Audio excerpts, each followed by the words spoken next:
Page 44, Trampoline Bounce.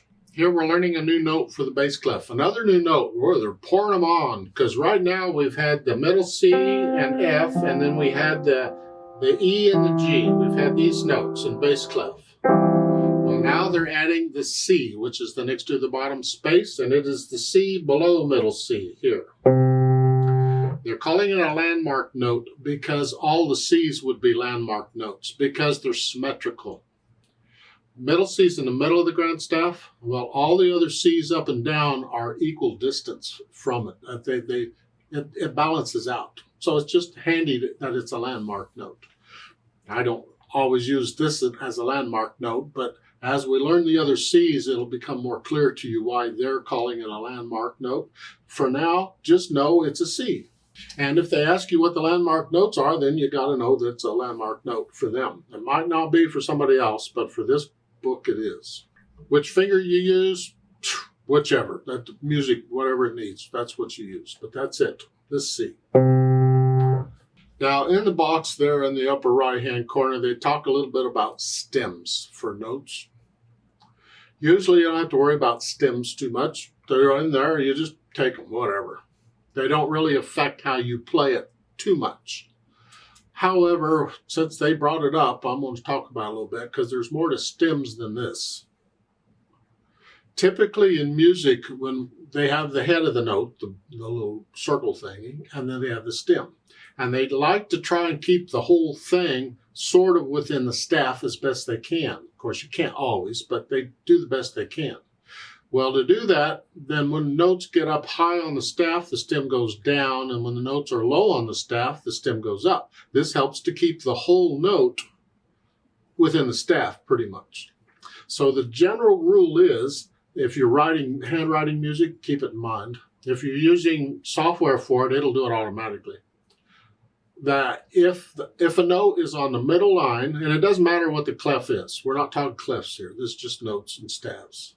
If the note is on the middle line or above, the stem goes down. If the note is below the middle line, the stem goes up. That's generally the rule. So you'll just see that here. Again, it doesn't really affect how you play it, but you may wonder, why are some stems going up and some going down? That's why. A little later on, you're going to find out there's another reason or another rule for stems, and that is sometimes the stem will be used to indicate which hand is playing the note. If both hands are playing notes in the same staff, sometimes it happens, they can indicate which hand they want to play which note with the stems. And it doesn't matter where the note is on the staff here. This is whatever. If the stem goes up, the right hand will play the note, and if the stem goes down, the left hand will play the note. That's another use of stems. It's not reliable. You have to be careful on it. You have to take it on a piece-by-piece basis. Does this publisher and this piece use that or not? Yeah, whatever.